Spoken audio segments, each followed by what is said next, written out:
제가 그 미생물 변호사라고 했는데 작은 미생물 눈에 안 보여요. 안 보이니까 사람들이 없는 줄 알아요. 없어 보이는 거에 있는데 온통 미생물 세상인데, 근데 얘네가 언제 우리한테 보이느냐? 병을 일으키면 우리가 보게 되고 막 비난을 하게 돼요. 우리를 도와주는 일 할 때 우리는 존재를 몰라요. 우리가 공기의 소중함을 못 느끼듯이 물의 소중함을 못 느끼듯이 김치 뭐 된장 한번 못 먹어봐야 와인, 맥주, 뭐 치즈 다 못 드시는 거죠. 이게 제일 궁금합니다. 이게 진짜 예상이 안 되는 게 나올 것 같아서. 미생물을 평생 연구해 오신 교수님이시잖아요. 좀 억울함도 있을 것 같아요. 워낙 사람들이 미생물 하면 그냥 나쁜 거, 오늘도 뭐 최악의 이거부터 시작하지 않았어요? 그래야 또 조회수가 나온대요. 그걸로 풀어야 되지만 미생물 뭐 다 아군이 더 많아 보이기도 하거든요. 더 많은 게 아니고 압도적이죠. 압도적으로. 이거는 이제 세균, 바이러스 이렇게 구분하면 너무 복잡할 것 같고, 그냥 미생물 다 통틀어서 우리에게 이로움을 주는 미생물 평생 전공의 여신 교수님이 꼽는 톱3. 저는 항상 아침에 출근하기 전에 가장 중요한 일을 해결하고 출근을 해야 편하거든요. 네. 다 마찬가지일 겁니다, 아침에. 그러면 우리가 이 아파트에 살면은 항상 그 시간대에는 모든 집이 다 화장실에 다 한 명씩 돌아가고 있겠죠. 있겠죠. 엄청나게 많은 거를 배출하고 계시겠죠. 그게 다 어디로 갈까 생각해 보셨어요? 정화조로 가겠죠? 그 다음에 어떻게 되나요? 썩겠죠. 분해가 되겠죠. 썩는다. 분해된다. 그거 미생물이 먹어치우는 거거든요. 그러니까 이런 생각을 한번 해보셔야 돼요. 얘네가 이거를 안 먹어치우면 우리 아파트는 아무리 고급 아파트도 일주일이 못 가서 뭐 파티가 되겠네요. 되니까 한 번이라도 그런 거 볼 때 얘들한테 고마움 역할을 생각해 보신 적은 없잖아요. 머리에 소름이 쫙 돋으면서 너무 고마운데요, 진짜. 또 하나, 우리가 지금 모든 발효식품은 미생물 작품이죠. 그리고 요즘 얘기하는 휴먼 마이크로바이옴, 제가 그 미생물 변호사라고 했는데 작은 미생물 눈에 안 보여요. 그러니까 안 보이니까 사람들이 없는 줄 알아요. 사실 없어 보이는 거에 있는데 온통 미생물 세상인데, 근데 얘네가 언제 우리한테 보이느냐? 병을 일으키면 우리가 보게 되고 막 비난을 하게 돼요. 우리를 도와주는 일 할 때 우리는 존재를 몰라요. 그러다 보니 이 작은 미생물이 다 이렇게 나쁜 것처럼 되는데, 대부분은 어떻게 된다? 우리를 돕는 아름다운 미생물일 수도 있다. 그리고 발효 음식을 만드는 맛있는 미생물일 수도 있다. 좋은 미생물은 유용하게 쓰고, 문제가 된 나쁜 해로운 미생물들은 최대한 우리가 막자 하는 게 제가 주장하는 겁니다. 좋은 미생물이 나쁜 미생물보다 많은 정도가 아니라 압도적이다. 압도적이죠. 우리가 공기의 소중함을 못 느끼듯이 물의 소중함을 못 느끼듯이 항상 있으니까 없어봐야 가치를 알게 되죠. 아파트에 똥파티가 돼봐야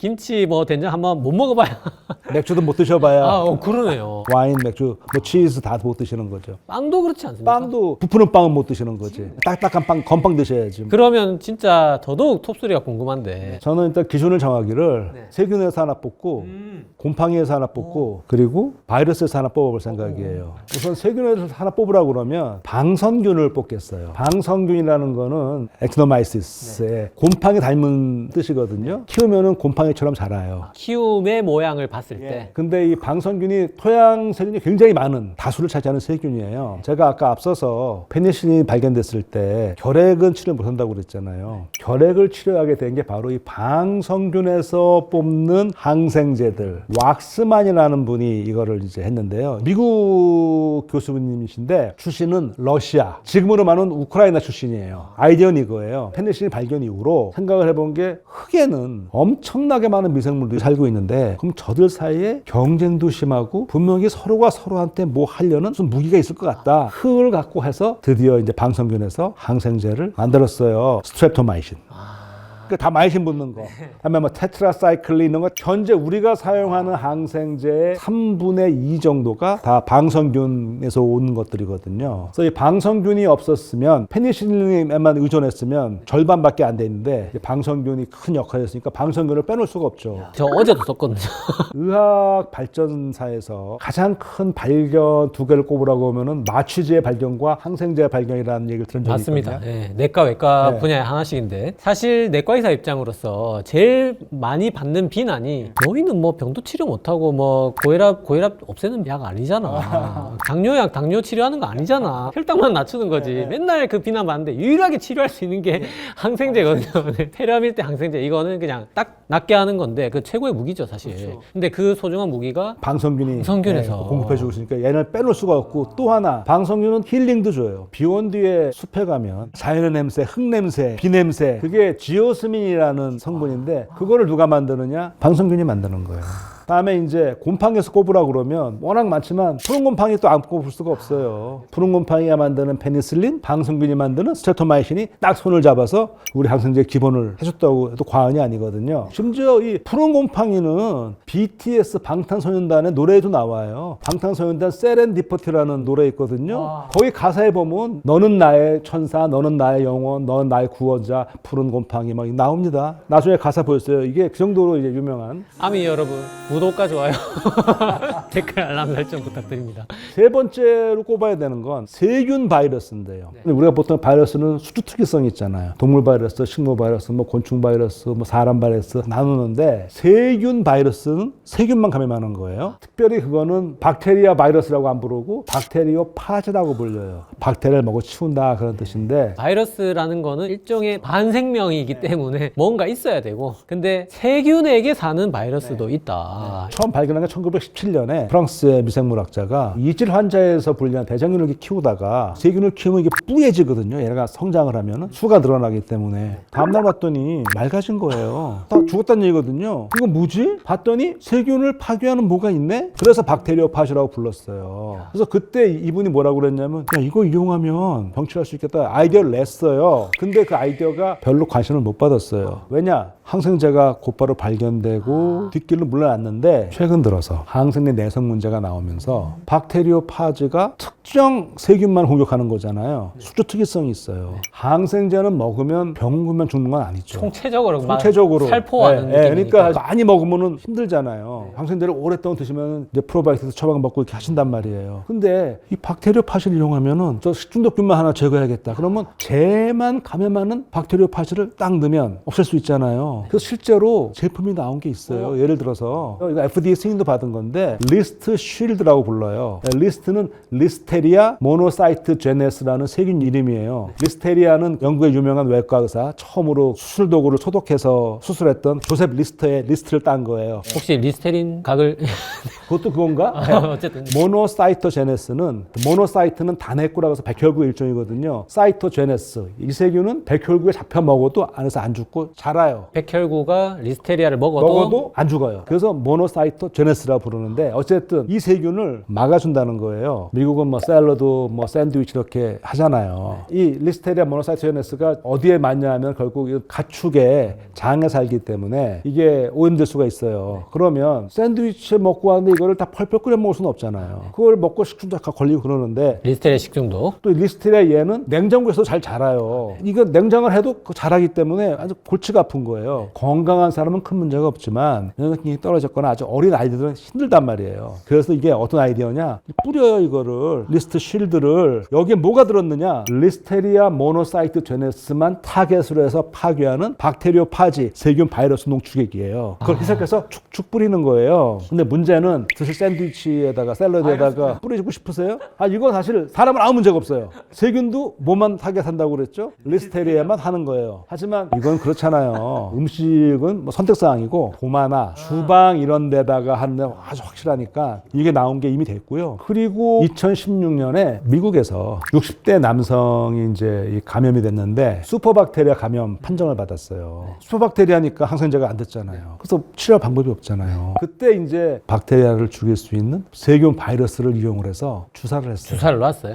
바이러스를. 이야. 그래서 성공을 했어요. 그래서 그걸 우리가 파지 테러피, 파지 요법이라고 그러는데 이런 면에서 이제 우리가 아까 보이지 않는 팬데믹, 항생제 내성 균주 생기고 있는데 왜 한자에 EJ라는 말이 있잖아요. 이거를 막을 수 있는 또 다른 무기를 어디서 갖고 오느냐? 박테리오 파지, 세균 바이러스 갖고 오니까 이게 뭐가 좋고 나쁘다는 거는 저는 이렇게 생각을 해요. 미생물을 대상으로 했을 때 늘 좋다 이렇게 말하기가 어려운 게 모든 미생물은 잠재적으로 다 감염을 일으킬 수 있어요. 잘못된 장소에 가면 예를 들어서 장에서는 유익균이었는데 그게 어떻게 조직으로 들어갔다 파고 들어가 상처가 나서 그러니까 살만하네? 막 자라. 그럼 우리는 감염이거든요. 그러니까 세균은 성장, 우리는 감염이 되는 거니까 우리가 해야 될 일은 잘못된 장소에 얘네가 가지 않게 해야 되는데 스피노자가 이런 말을 했다고 그러죠. 즐거운 음악이 결혼식장에서는 좋고 장례식장에서는 안 좋고 청각장애인에게는 좋지도 나쁘지도 않다.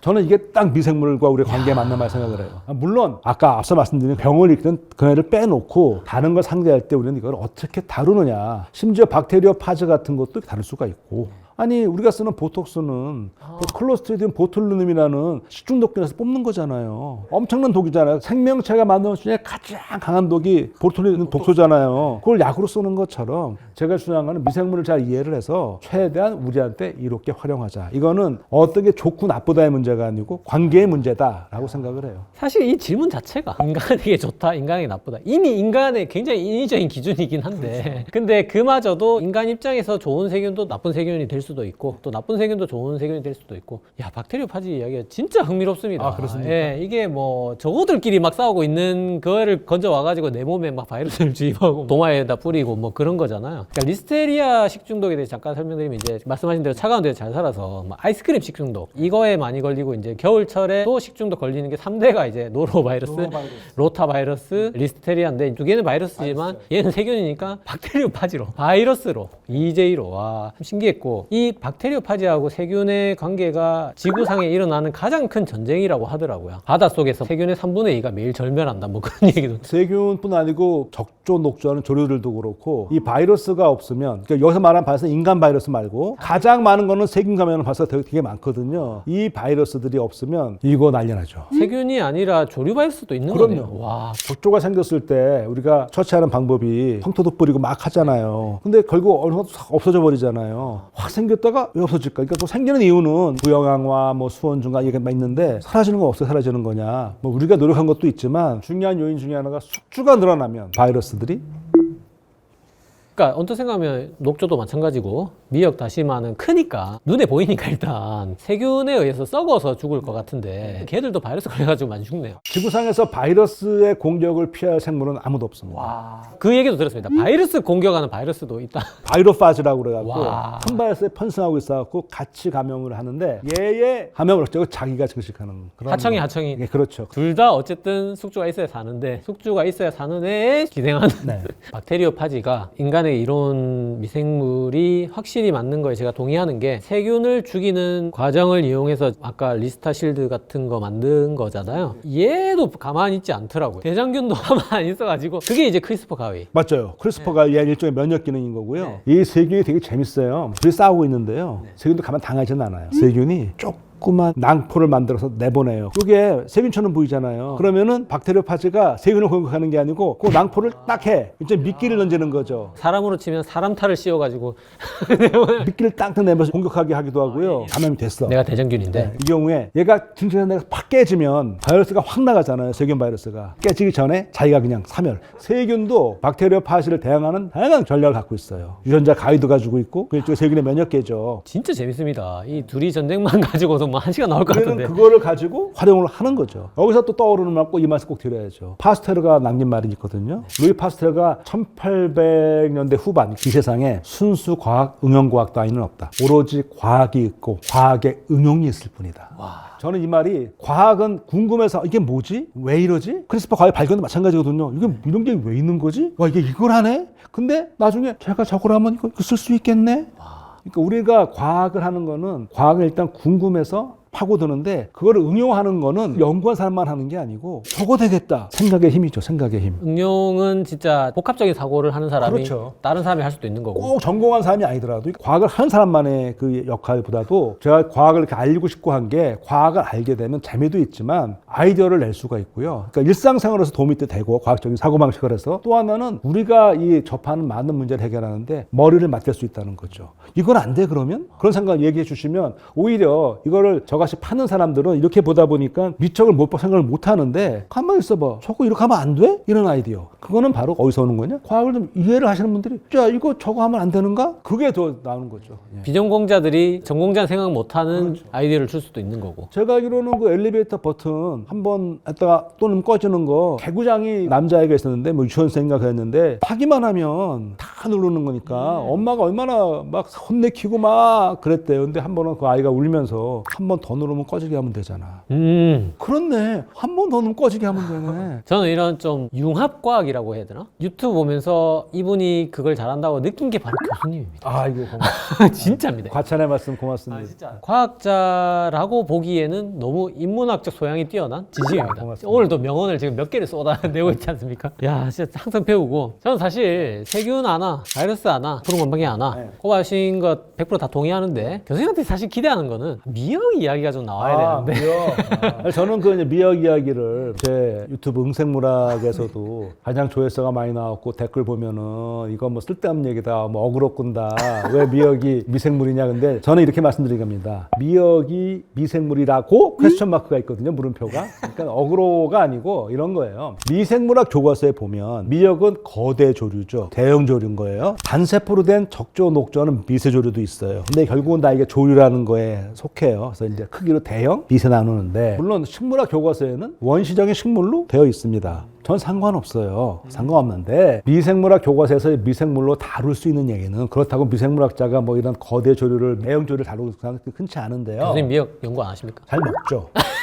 좋아하죠. 미역국도 좋아하고 잘 먹죠. 하지만 이거를 미생물이라고 볼 수 있다고 말씀을 드리는 거는 생각을 이렇게 한번 해보자. 미생물이 다라고 주장하는 게 아니고 그럴 수도 있다. 보세요. 식물이 되려면 어떻게 돼야죠? 뿌리, 줄기, 잎에 분화가 돼 있어요. 식물은. 우리가 식물이라는 거에 정의를 내린 게 있는데 뿌리, 줄기, 잎 딱 구분이 되니까 구조와 기능이 분화가 돼 있죠. 그런데 미역은 뿌리, 줄기, 잎이 없잖아요. 그러면 이제 미역 줄거리 있는데 그 줄거리는 단단하게 돼 있는 거에 심의해서 제가 드리는 말씀은 미역은 온몸으로 다 광합성을 할 수 있다고요. 가지가 없으니까 줄기가 없으니까 물 받고 나오면 푹 쓰러지잖아요. 그거는 부력으로 떠 있는 거지. 그러면 이제 미역의 뿌리 시장 가서 보면 뿌리처럼 보이는 거 있어요. 근데 그건 뿌리가 아니고 뿌리는 지지 역할도 있지만 더 중요한 거는 양분 흡수거든요. 근데 미역 뿌리는 지지대 역할밖에 안 다는 거예요. 돌에 이렇게 붙어만 있는 거거든요. 그러니까 그런 면에서 봤을 때 뿌리 줄기의 분화가 안 돼 있고 미역은 온몸으로 광합성을 하는데 광합성한 세포들이 뭉쳐있는 집단을 이루고 있는 것이기 때문에 그렇게 보면은 미역을 미생물로 볼 수도 있다라는 그런 질문을 던져서 미생물에 대한 관심과 그런 걸 하고자 하는 것이 제가 뭐 미역이 미생물입니다. 이거 아니고 그렇게 볼 수도 있습니다. 미생물학 교과서에도 소개가 됩니다. 이렇게 말씀을 드리는 거예요. 댓글에 많이 시달리신 것 같은데. 오해하시는 분들이 있고 저는 절대 미생물이 다가 아니고 이렇게 볼 수도 있다. 그러니까 생물 분류라는 게 참 무지하게 자르기가 어려운 게 생물이 뭐 인간한테 허락받고 지나온 것도 아닌데. 기준을 어떻게 대냐에 따라서 달라지는 거거든요. 그래서 미역은 미생물로 볼 수도 있다. 이렇게 말씀을 드리겠습니다. 저는 그거를 왜 불편할까 생각이 드는 게 왜냐면 버섯도 그렇지 않습니까? 버섯도 미생물이죠. 그럼 버섯은 불편하지 않나? 버섯은 사실 우리가 곰팡이라고 부르잖아요. 영어로 펀지. 거기에 보게 되면 크게 세 부류거든요. 우리가 곰팡이 하면 뭘 떠올리느냐? 음식에 실같이 핀 거. 실같이 있잖아요. 그래서 그걸 우리가 균사, 한자로. 우리말로 팡이실. 균이 만드는 실이라는 거죠. 우리가 보는 거는 실이 많으니까 균사체를 보는 거예요. 그래서 우리가 그걸 뭐라고 부르느냐? 실처럼 자라네? 사상균. 그러니까 우리는 곰팡이 하면 사상균을 떠올려요. 땅속에 자라는 곰팡이 같은 경우에는 곰팡이가 포자로 번식하잖아요. 땅속에서 포자를 어떻게 퍼뜨려? 위로 올라와야죠. 뭐가? 이 실이. 실이면 하나만 올라오는 게 아니고 이게 우리가 옷감 짜는 것처럼 엮이고 쌓이고 하면서 쫙 중합되면서 위로 쭉 올라서 갓을 만들어. 버섯이죠. 갓 밑에 포자가 있죠. 그래서 포자를 팍팍 날리는 거죠. 버섯. 물론 땅속에서 뭉친 애도 있어요. 걔는 바람이 아니고 땅속에서 하는데 얘는 어떻게 하나 대신 짐승의 도움을 받죠. 대표적인 거 트러플. 송로버섯. 송로버섯. 트러플은 옛날에 유럽에서 그거 캘 때 암돼지 끌고 다니면서 이렇게 하잖아요. 암돼지. 트러플이 내는 냄새가 뭐와 비슷하다? 수돼지의 페로몬 냄새랑 비슷하니까 암돼지가 환장하는 거지. 그래서 그 그림 같은 거 보면은 암돼지 입 이렇게 막아놨어요. 먹지 못하게. 막 한번 파서 이제 트러플. 트러플도 곰팡이죠. 다음에 단세포로 된 곰팡이 있어요. 효모. 곰팡이라는 거 이름이 곰팡이 그러면 이거잖아요.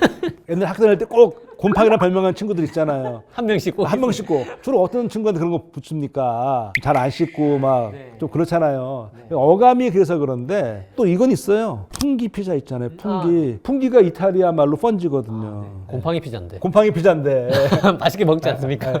하지만 식물이 아니라는 거. 식물 아니죠. 예. 미생물이죠. 그냥 곰팡이라는 거. 예, 미생물이죠. 그러니까 미생물이라는 게 결국 동물, 식물 빼고 나머지 제가 늘 말씀드린 그거예요. 미생물이 뭐예요 그러면은 동물, 식물 빼고 다 미생물입니다. 이름이 미가 들어가니까 미역이나 버섯 보고 도저히 상상이 좀 힘들긴 한데. 그래서 그런 말씀하시는 분도 있어요. 이제 미생물을 할 거면은 이제 따로 띄어서 안 보이는 것만 하지 보이는 거 다 하지 말자는 말도 있는데 바이러스도 미생물로 들어와 있잖아요. 근데 바이러스는 사실 세포로도 안 돼 있고 아까 말씀하신 반생명이라고 말씀하셨잖아요. 얘는 도대체 뭐지? 근데 이거를 생물이 아닌가 그러면? 그럼 생물이 아니면 생물학자가 다룰 수가 없겠죠? 편의상 바이러스 어떻게 부르느냐? 비세포성 생명체라고 일단 약속을 해요. 근데 우리가 바이러스의 용어에 대한 논의가 많아요. 논쟁이. 정확히 말하는 바이러스가 뭘 말하는 거냐? 밖에 있는 저 입자를 말하는 거냐? 우리 몸에 들어와서 막 이렇게 하는 걸 말하는 거냐? 전혀 다르잖아요. 지금 밖에 있을 때와 숙주에 들어왔을 때는. 그렇다면 지금 우리가 말하는 바이러스라는 거는 특정 생물을 말하는 게 아니고 전체 프로세스 과정을 말하는 거 아니냐? 그런 논의에 있어서 용어를 정확히 한번 해보자. 그런 논의도 있고 그렇습니다. 바이러스를 이렇게 공부하다 보면 진짜 굉장히 철학적인 질문으로 막 가는 것 같아요. 어디서 왔냐? 어디까지가 이 바이러스의 처음이자 끝이냐 막. 가장 작은데 어찌 보면 감당할 수가 없잖아 얘네들을. 그 작은 게 코로나 시절에는 전 세계를 갖다가 그렇게 했고 항공모함도 멈추게 했고 막 그랬잖아요. 바이러스는 생명이라고 보십니까? 아 이거 정말 그 어려운 질문 주셨는데요. 생명이라는 건 이제 살아있다는 거잖아요. 생명이 있다 없다잖아요. 저는 있다와 없다의 경계를 넘나드는 존재를 하겠습니다. 역시 철학자다운 말씀이시죠. 있다와 없다의 경계를 넘나드는 존재. 그러면 교수님이 꼽으신 거는 세균은 방성균, 곰팡이는 푸른 곰팡이, 바이러스는 박테리오파지, 박테리오파지. 예, 조류는 미생물은 맞다. 미생물을 볼 수 있다.